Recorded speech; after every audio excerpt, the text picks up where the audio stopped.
सीताराम। आप सभी का स्वागत है शायरी विद स्वाति में। मैंने कुछ दिन पहले दीवार में एक खिड़की रहती है पुस्तक का बुक रिव्यू किया था। इस बुक में मुझे जो पार्ट सबसे ज़्यादा अच्छा लगा उसकी एक छोटी सी झलक इस वीडियो में मैं आपको देने वाली हूँ।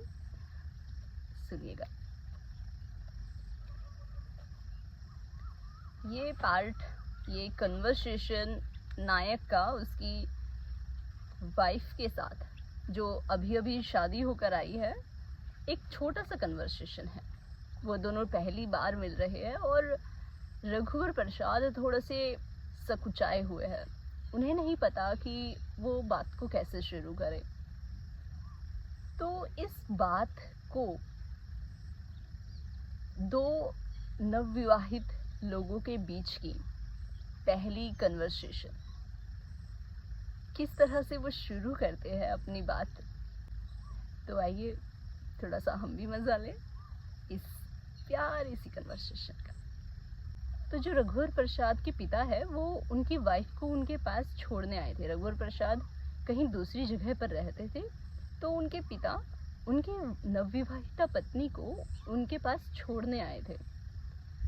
वो चले जाते हैं। रघुवर प्रसाद उनको ऑटो तक बैठाकर वापस आते हैं और सोचते हैं कि उन्हें थोड़ा सा समय लगा, जिस वजह से उन्होंने सोचा कि शायद वह सो गई होगी। तो जब उन्होंने उनसे पूछा कि सो गई थी, तो पत्नी ने सिर हिलाकर नहीं कहा, बस इतना ही। कुछ देर चुप बैठे रहने के बाद उन्होंने कहा, छूकर देखो, मुझे बुखार है क्या? पत्नी को पास बुलाने का और कोई तरीका उन्हें नहीं सूझा। पत्नी उनके पास आकर खड़ी हो गई।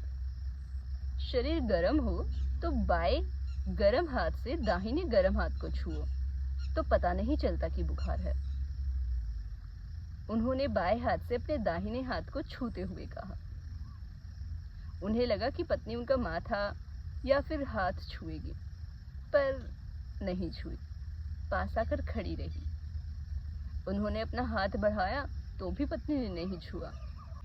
उन्होंने हाथ बढ़ाकर कोहनी के पास पत्नी को पकड़ा। चूड़ियां इतनी थी कि हाथ पकड़ने की जगह नहीं थी। तुम्हारा हाथ तो मेरे हाथ से ज्यादा गर्म है। और उन्होंने अपनी पत्नी का हाथ छोड़ दिया।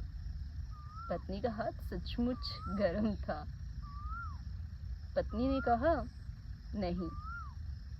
उसने सोचा कि शायद इस तरह वो फिर से उसका हाथ पकड़ ले और ना छोड़े।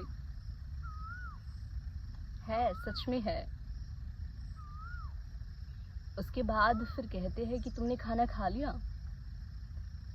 पत्नी ने कुछ नहीं कहा। उन्होंने थोड़ी देर बाद पूछा, खाना खा ली? फिर भी पत्नी ने कुछ नहीं कहा।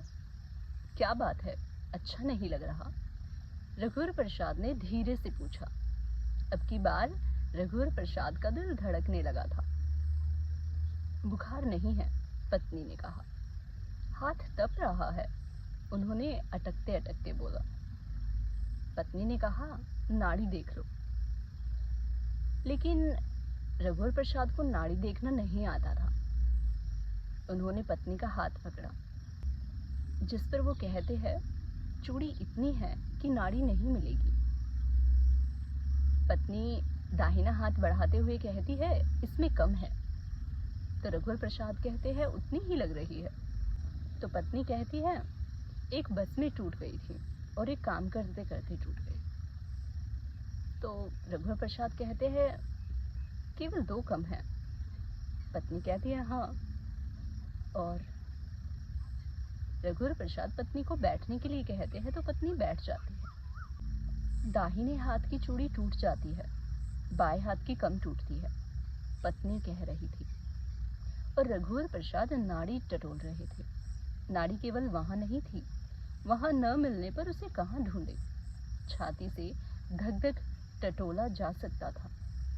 रघुवर प्रसाद को लगा कि हाथी के ऊपर उनकी पत्नी गोद में बैठी है। रात का काला हाथी था, उसकी सूंड धरती तक झूल रही थी। रात हाथी की चाल की तरह ऊपर नीचे डोलते हुए जा रही थी। वे पत्नी को संभाल कर पकड़े हुए थे। अंधेरे में काई की तरह फिसलन होती है, ऐसा रघुवर प्रसाद को लगा। पत्नी फिसल जाती थी। इसके बाद अंधेरे में पत्नी ने पूछा, बस स्टैंड से रिक्शे में आए थे? नहीं, पैदल आया था। पत्नी ने सुना कि रघुवर प्रसाद घोड़े पर आए थे। हाथी नहीं मिला? पत्नी ने पूछा। रघुवर प्रसाद ने सुना कि पत्नी पूछ रही, रिक्शा नहीं मिला था?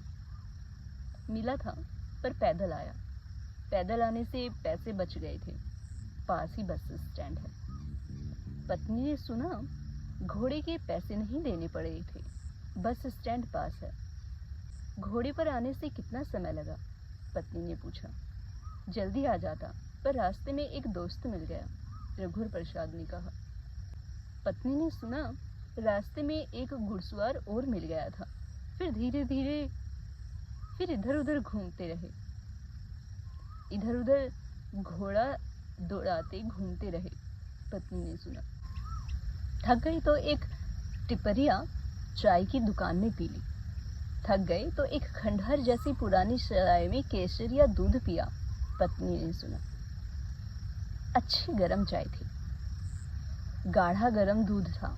पत्नी ने सुना। मैं भी तुम्हारे साथ घूमने चलूंगी, पत्नी ने कहा। मैं भी तुम्हारे साथ घुड़सवारी करूंगी। अब की बार रघुवर प्रसाद ने सुना। रघुवर, घुड़सवारी क्यों? खटिया में लेटे लेटे उड़ जाएंगे, रघुवर प्रसाद ने कहा। पक्षी बनकर उड़ जाएंगे, पत्नी ने सुना। हाँ, पत्नी ने कहा। उड़कर सबसे पहले कहाँ जाएंगे? जहाँ 6 महीने की रात होती हो, रघुवर प्रसाद ने कहा। पत्नी ने भी यही सुना। 6 महीने की रात में इस खटिया पर लेटे रहेंगे, पत्नी ने कहा। रघुवर प्रसाद ने भी यही सुना।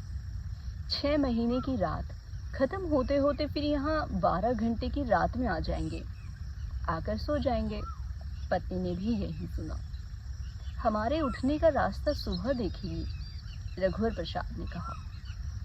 सुबह किस तरह रास्ता देखेगी? जैसे ही हमारी नींद खुले सुबह हो जाए।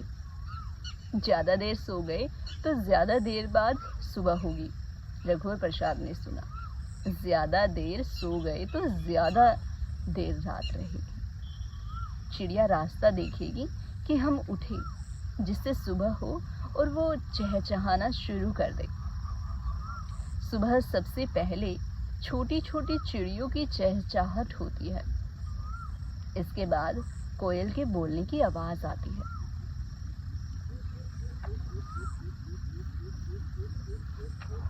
तो आपको कैसी लगी ये कन्वर्सेशन?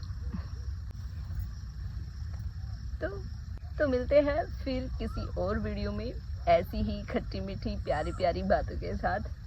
तब तक के लिए अपना ध्यान रखिएगा। मिलते हैं अगली वीडियो में। तब तक के लिए सीताराम।